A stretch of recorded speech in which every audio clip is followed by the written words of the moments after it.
Hello students, any education classes की इस video में आपका स्वागत है।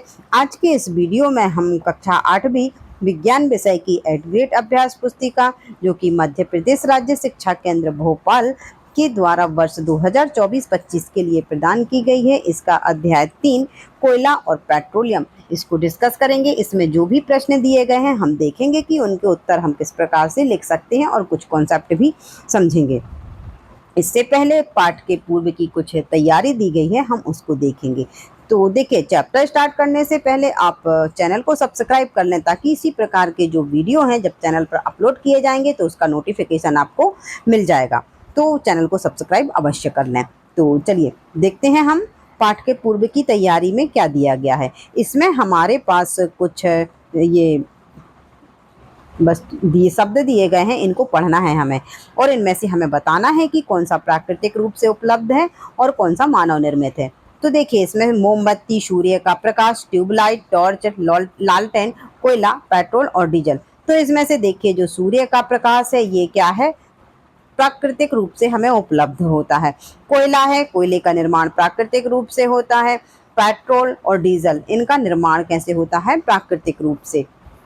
इसके अतिरिक्त जैसे मोमबत्ती है, ट्यूबलाइट है, टॉर्च है, लालटेन है, ये मानव निर्मित वस्तुएं हैं। तो इस प्रकार से हमें इसमें बताना है कि कौन सा प्राकृतिक रूप से उपलब्ध है और कौन से मानव निर्मित हैं। चलिए, इसके बाद हमारे पास कुछ हमें क्या दिए गए हैं, ईंधन दिए गए हैं।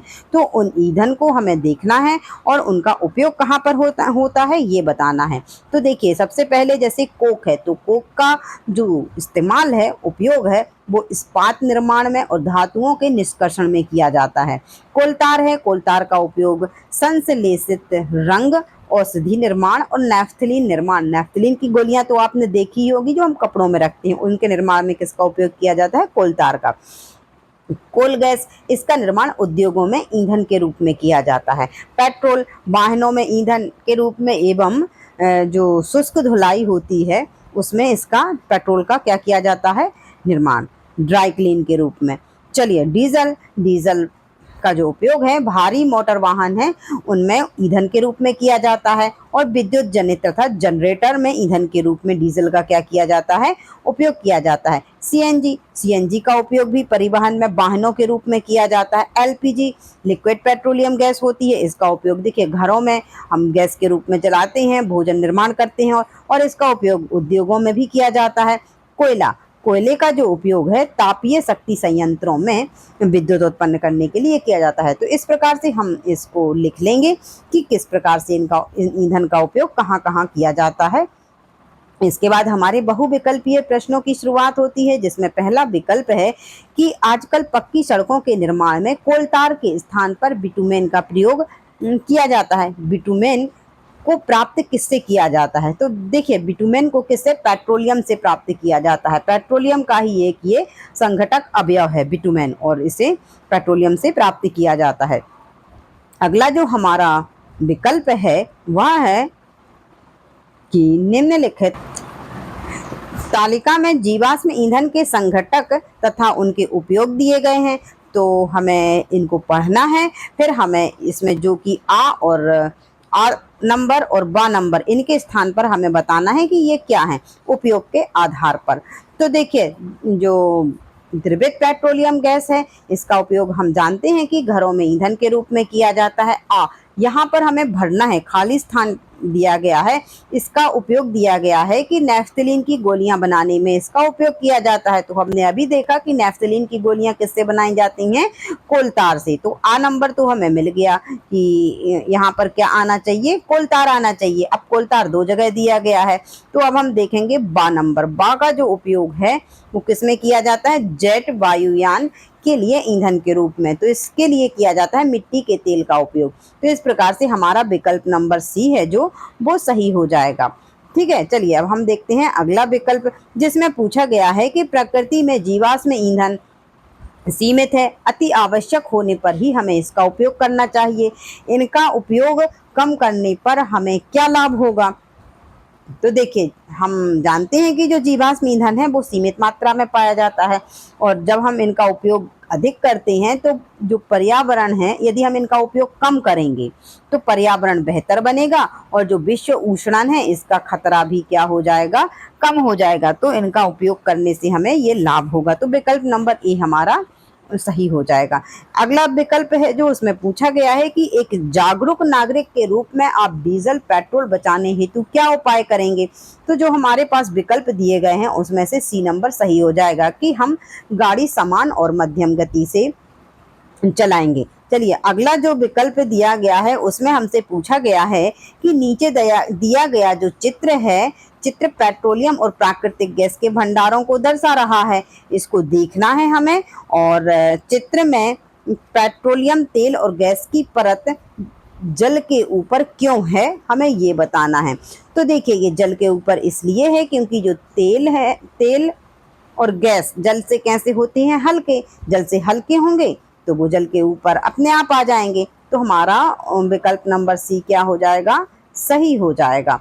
चलिए, अब हम देखते हैं प्रश्न क्रमांक 2। प्रश्न क्रमांक 2 है जो इसमें हमें खालिस्तानों की पूर्ति करना है।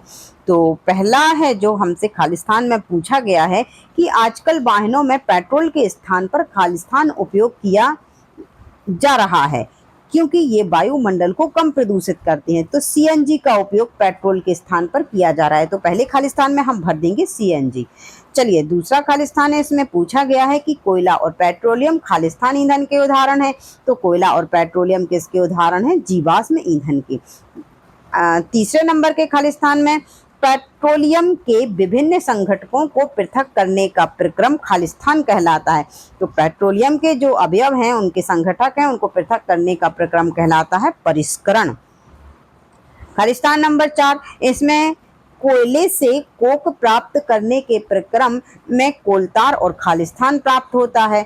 तो इसमें कोलतार और कोयला गैस प्राप्त होती है। तो हम भर देंगे कोयला गैस। चलिए, खालिस्तान नंबर 5 में पूछा गया है कोयला जलने पर मुख्य रूप से खालिस्तान गैस उत्पन्न करता है। तो कोयला जलने पर मुख्य रूप से कार्बन डाइऑक्साइड गैस उत्पन्न करता है। तो खालिस्तान में हम भर देंगे कार्बन डाइऑक्साइड गैस। अब यहाँ से होती है अति लघुत्तरीय प्रश्नों की शुरुआत, जिसमें पहला प्रश्न पूछा गया है कि कल्पना कीजिए सूर्य का प्रकाश अगले 10 वर्षों में समाप्त हो जाए तो आप उसे किस प्रकार के संसाधन मानेंगे। तो देखिए, कोई भी संसाधन है जो कि कैसा हो, समाप्त होने वाला हो, उसे हम कहते हैं सीमित संसाधन। क्या बोला जाता है उसे, सीमित संसाधन। तो सूर्य का प्रकाश वैसे तो सीमित संसाधन नहीं है, यह क्या है, एक अक्षय ऊर्जा, अक्षय प्राकृतिक संसाधन है, कभी ना समाप्त होने वाला। लेकिन फिर भी इसमें कहा गया है कि आप कल्पना कीजिए, आपको कल्पना करना है कि सूर्य का प्रकाश कब अगले 10 वर्षों में क्या क्या हो जाएगा, समाप्त। तो हम उसे किस में रखेंगे, तो यदि हम कल्पना करेंगे, हमें सोचना है, तो उसे हम रखेंगे सीमित संसाधनों में। किस में रखेंगे, सीमित संसाधनों में। परंतु हम क्लियर कर देंगे कि परंतु वास्तविकता में सूर्य का प्रकाश क्या है, अक्षय प्राकृतिक संसाधन है। प्रश्न में पूछा गया है कि आप कल्पना कीजिए और बताइए, तो हमने बता दिया कि यदि ये समाप्त हो जाए तो उसे हम किस में रखेंगे, सीमित संसाधनों में। तो इस प्रकार से हम प्रश्न 3 का उत्तर है जो उसको लिख सकते हैं। अगला प्रश्न है जो इसमें पूछा गया है कि चंद्रमा पृथ्वी का उपग्रह होते हुए भी वहां पर जीवाश्म ईंधन की अनुपस्थिति है, इससे संबंधित क्या कारण हो सकते हैं। तो देखिए, हम जानते हैं कि चंद्रमा पर जीवन है ही नहीं, जीवन का अस्तित्व तो नहीं है, ना ही वहां पेड़ पौधे हैं, ना ही वहां पर क्या है, जीव जंतु हैं। और यदि पेड़ पौधे और जीव जंतु नहीं होंगे तो उनके अवशेष नहीं होंगे। और जीवाश्म है क्या, पेड़ पौधे, जीव जंतुओं के अवशेष, पेड़ पौधे और जीवों के अवशेषों से ही क्या बनता है, जीवाश्म ईंधन। अब वहाँ जीवन ही नहीं है, पेड़ पौधे भी नहीं है, जीव जंतु भी नहीं है, और इसी कारण वहां पर जीवाश्म की अनुपस्थिति है। और जीवाश्म की अनुपस्थिति है तो जीवाश्म ईंधन की भी अनुपस्थिति है। तो इस प्रकार से हम इसका उत्तर दे सकते हैं। अगला जो प्रश्न है वह है कि सीएनजी तथा एलपीजी का पूरा नाम लिखिए। तो देखिए, सीएनजी का पूरा जो नाम है वह होता है कंप्रेस्ड नेचुरल गैस, जैसे कि compressed natural, TURAL, natural gas, ये होता है जो सीएनजी का फुल फॉर्म होता है, जिसे कि हिंदी में संपीड़ित प्राकृतिक गैस भी कहा जाता है। सीएनजी का पूरा नाम क्या है? कंप्रेस्ड नेचुरल गैस, जैसे कि हम सीएनजी लिखते हैं। सीएनजी का पूरा नाम हो गया कंप्रेस्ड नेचुरल गैस, या हिंदी में संपीड़ित प्राकृतिक गैस। ऐसे ही पूछा गया है एलपीजी का पूरा नाम बताइए, तो एलपीजी का जो पूरा नाम होता है वो होता है liquid petroleum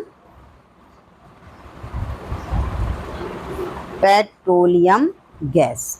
liquid petroleum gas, जिसे कि हिंदी में कहा जाता है द्रवित पेट्रोलियम गैस। तो ये एलपीजी का पूरा नाम हो गया एवं सीएनजी का पूरा नाम हमने देख लिया। अब देखते हैं अगला प्रश्न। प्रश्न नंबर 6 में पूछा गया है कि भारत में प्राकृतिक गैस कहाँ कहाँ पर पाई जाती है।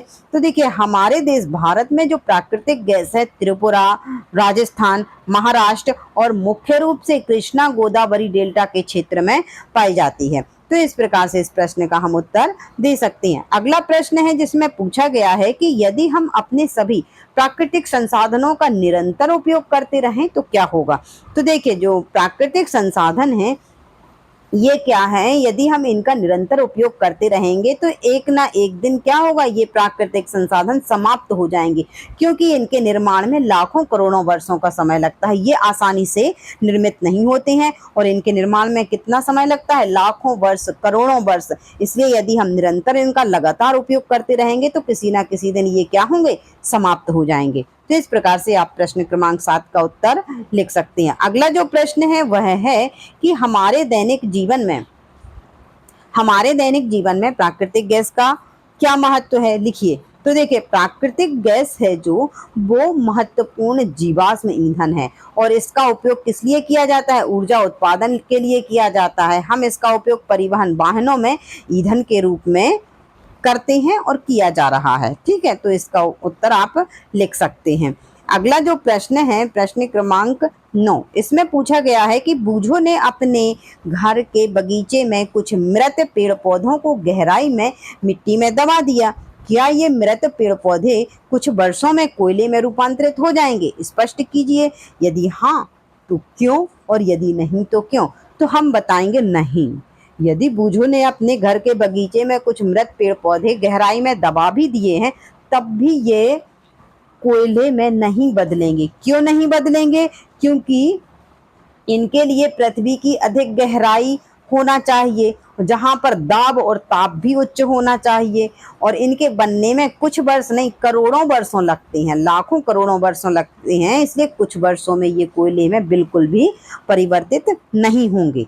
ठीक है, अगला जो प्रश्न है उसमें पूछा गया है कि पेट्रोलियम के संघटकों के नाम लिखिए। पेट्रोलियम के संघटकों के नाम लिखना है और उनके उपयोग बताना है। ठीक है, तो इसमें देखिए, पेट्रोलियम में हमें क्या क्या मिलता है। जो पेट्रोलियम निकाला जाता है, जब उसका परिष्करण किया जाता है तो उसमें हमें अलग अलग चीजें प्राप्त होती हैं। जैसे हमें एलपीजी प्राप्त होती है, लिक्विड पेट्रोलियम गैस, द्रवित पेट्रोलियम गैस, जिसका उपयोग कहाँ, घरों में किया जाता है। हम भोजन पकाने में उसका उपयोग करते हैं, उद्योगों में भी किया जाता है। पेट्रोल का उपयोग वाहनों में ईंधन के रूप में किया जाता है। मिट्टी का तेल, इसका हम उपयोग करते हैं स्टोव, लैंप में ईंधन के रूप में भी करते हैं। डीजल का उपयोग वाहनों में ईंधन के रूप में किया जाता है। पैराफिन मोम, इसका उपयोग मरहम, वैसलीन निर्माण में किया जाता है। बिटुमेन, इसका उपयोग किया जाता है पेंट बनाने में, और सड़क निर्माण में भी इसका उपयोग किया जाता है। अगला प्रश्न है, इसमें पूछा गया है कि जीवाश्म ईंधन की उपलब्धता लंबे समय तक हम किस प्रकार रख सकते हैं। तो देखिए, जीवाश्म ईंधन का उपयोग सबसे पहले जीवाश्म ईंधन में जैसे कोयला हो गया, पेट्रोल हो गया, इनका जो जीवाश्म ईंधन है इनका उपयोग हमें कम से कम करना चाहिए। ठीक है, तभी हम इनकी उपलब्धता लंबे समय तक रख सकते हैं। फिर भी इसके लिए हम निम्नलिखित तरीके अपना सकते हैं। तो देखिए, मुख्य रूप से जो जीवाश्म ईंधन है हम पेट्रोल का उपयोग करते हैं। यदि इसको हमें बचाना है तो हमें निम्न तरीके अपनाने चाहिए। जैसे गाड़ी को समान और मध्यम गति से चलाना चाहिए, और जहां हमें प्रतीक्षा करनी हो वहां गाड़ी का इंजन बंद कर देना चाहिए। टायरों का जो दाब है वो सही रखना चाहिए। गाड़ी का नियमित रखरखाव करना चाहिए, इससे पेट्रोल की कुछ बचत हो सकती है। इसी प्रकार कोयले का उपयोग भी कम से कम करना चाहिए। अन्य जो पेट्रोलियम के उत्पाद हैं उसका भी हमें कम से कम उपयोग करना चाहिए। ठीक है, तो इस प्रकार से आप इसका उत्तर लिख सकते हैं। अगला जो प्रश्न है इसमें हमसे पूछा गया है कि पेट्रोल एक समाप्त होने वाला प्राकृतिक संसाधन है, किंतु सूर्य का प्रकाश नहीं है, समझाइए। तो देखिए, हम जानते हैं कि पेट्रोल एक जीवाश्म ईंधन है तथा यह एक ऐसा सीमित मात्रा में उपलब्ध है और इसके निर्माण में भी लाखों करोड़ों वर्ष का समय लगता है। अतः यह एक समाप्त होने वाला प्राकृतिक संसाधन है, जबकि जो सूर्य का प्रकाश है असीमित मात्रा में पाया जाता है, इसलिए यह सीमित नहीं, अक्षय प्राकृतिक संसाधन है। ठीक है, तो इस प्रकार से हम इसका उत्तर लिख सकते हैं। अगला जो प्रश्न है इसमें हमसे पूछा गया है कि आपके दैनिक जीवन में कोयला तथा पेट्रोलियम के उपयोगों को लिखिए। क्या इनके स्थान पर आप कोई अन्य ऊर्जा स्रोत का उपयोग कर सकते हैं? तो देखिए, कोयला है, जो कोयले का उपयोग कहाँ कहाँ किया जाता है हमें ये बताना है। तो कोयले का जो उपयोग है घरों में ईंधन के रूप में जलाने के लिए किया जाता है, बिजली उत्पादन में किया जाता है और इस्पात उत्पादन में भी कोयले का उपयोग किया जाता है ईंधन के रूप में। इसी प्रकार से हमें पेट्रोलियम का उपयोग बताना है। पेट्रोलियम का उपयोग वाहनों में ईंधन के रूप में किया जाता है, घरों में जलाने के लिए किया जाता है और शुष्क धुलाई में भी इसका उपयोग किया जाता है। अब हमें ये बताना है क्या इनके स्थान पर किसी अन्य ऊर्जा स्रोत का उपयोग किया जा सकता है? तो बिल्कुल किया जा सकता है। इनके स्थान पर अन्य ऊर्जा स्रोत का उपयोग किया जा सकता है, जैसे कि सौर ऊर्जा, सोलर एनर्जी, पवन ऊर्जा, जैविक ऊर्जा और जल विद्युत ऊर्जा आदि ऊर्जाओं का उपयोग हम इनके स्थान पर कर सकते हैं। अगला प्रश्न है जिसमें पूछा गया है कि मान लीजिए कुछ वर्षों बाद पृथ्वी से जीवाश्म ईंधन पूरी तरह से समाप्त हो जाए, तो इनकी प्रतिपूर्ति के लिए आप क्या करेंगे? तो देखिए, यदि पृथ्वी से जो जीवाश्म ईंधन है पूरी तरह से एक दिन मान लीजिए समाप्त हो गए, तो हम क्या करेंगे? अब तो जीवाश्म ईंधन बचे नहीं है, तो हमें क्या करना पड़ेगा? तो देखिए, इनके समाप्त होने पर उनकी प्रतिपूर्ति के लिए हम निम्नलिखित प्रयास करेंगे। मतलब उनके स्थान पर हम क्या कर सकते हैं? सौर ऊर्जा, पवन ऊर्जा आदि को बढ़ावा देंगे। उपकरणों की प्रौद्योगिकी में भी सुधार करेंगे। जो पेट्रोल डीजल से चल रहे हैं उनकी जो टेक्नोलॉजी है उसमें हम कुछ बदलाव करेंगे। इलेक्ट्रिक वाहनों के उपयोग को हम बढ़ावा देंगे और नए नए ऊर्जा स्रोतों पर भी क्या करेंगे? शोध करेंगे, ताकि हम अपना जो जीवन है सुचारू रूप से चला सकें। अगला जो प्रश्न है इसमें पूछा गया है कि पेट्रोलियम का निर्माण किस प्रकार होता है, लिखिए। तो देखिए, पेट्रोलियम का जो निर्माण है उसको पेट्रोलियम का निर्माण कैसे होता है? इनका निर्माण समुद्र में रहने वाले जो जीव हैं जब वो मर जाते हैं वर्षों पहले, देखिए कैसे हुआ है। तो जब वर्षों पहले समुद्र में रहने वाले जीव क्या हो गए? मर गए, मृत हो गए, तो इनके जो शरीर हैं समुद्र के नीचे तली में चले जाते हैं। फिर उनके ऊपर रेत की कई परतों द्वारा ये क्या होते हैं? ढक जाते हैं। और लाखों वर्षों में जब वायु की अनुपस्थिति में बहुत ज्यादा ताप और बहुत ज्यादा दाब में ये जो मृत जीव हैं ये पेट्रोलियम और प्राकृतिक गैस में बदल जाते हैं प्राकृतिक रूप से, और इस प्रकार लाखों करोड़ों वर्षों में पेट्रोलियम का निर्माण हुआ है और इसी प्रकार से पेट्रोलियम का निर्माण होता है। तो इस प्रकार से आप इस प्रश्न का उत्तर लिख सकते हैं। चलिए अब हम देखेंगे अगला प्रश्न। हाँ, प्रश्न हमारे हो गए हैं, प्रश्न 15 थे, हमने सारे उत्तर देख लिए। इसके बाद है प्रोजेक्ट।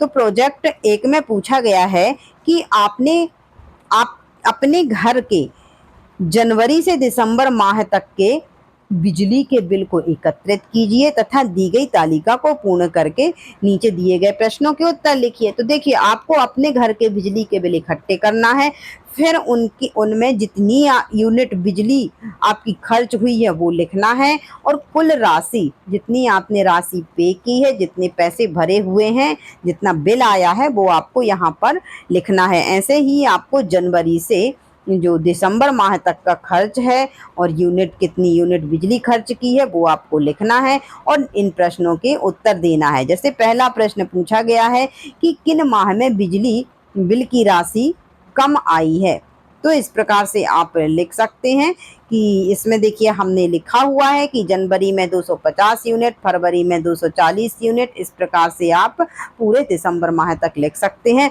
और इसके अनुसार जो अक्टूबर और नवंबर माह है इसमें क्या हुआ है, जो बिल की राशि कम आई है। इसी प्रकार से पूछा गया है कि किन माह में बिजली का व्यय अधिक हुआ है, तो इस के अनुसार अप्रैल, मई और जून में क्या हुआ है, बिजली का अधिक व्यय हुआ है।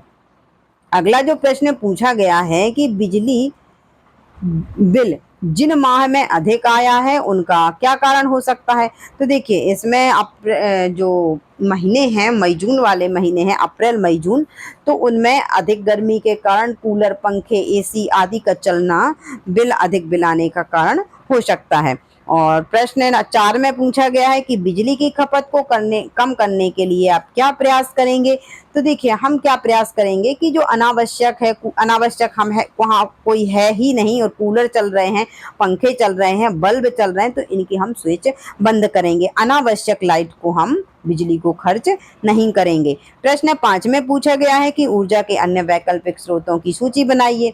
तो देखिए ऊर्जा के वैकल्पिक स्रोत हो सकती हैं सौर ऊर्जा, पवन ऊर्जा, जल विद्युत ऊर्जा आदि, ये हमारे पास वैकल्पिक स्रोत हो सकती हैं। प्रोजेक्ट नंबर 2 में पूछा गया है कि आप ईंधन के संरक्षण हेतु 3 नारे लिखो और 3 पोस्टर बनाइए। तो इसके लिए आप अपने मन से कोई भी नारे लिख सकते हैं, ठीक है, और इसको पूर्ण कर सकते हैं। आप अपने मन से नारे लिखिए और पोस्टर भी बनाइए मन से, ठीक है। ये मैंने ये लिखा हुआ है अपने ही मन से, आप अपने मन से बना सकते हैं। तो चलिए इस प्रकार से हमने ये चैप्टर है जो पूरा कंप्लीट कर लिया है, कोयला एवं पेट्रोलियम। इसमें हमने प्रोजेक्ट सहित सारे प्रश्न के उत्तर देखे हैं कि हम इनके उत्तर किस प्रकार से लिख सकते हैं, और इसको देख करके आप अपने उत्तर लिख सकते हैं। यदि कोई परेशानी है, कुछ समझ में नहीं आ रहा है, तो आप इसमें कमेंट भी कर सकते हैं। चलिए वीडियो यदि पसंद आया हो तो आप वीडियो को लाइक करें, चैनल को सब्सक्राइब अवश्य कर लें ताकि आने वाले वीडियो का नोटिफिकेशन आपको मिल सके। चलिए तो अब हम मिलते हैं अपने अगले वीडियो में। खुश रहिए, मस्त रहिए, ऐसे ही पढ़ाई को जारी रखिए। जय हिंद, जय भारत।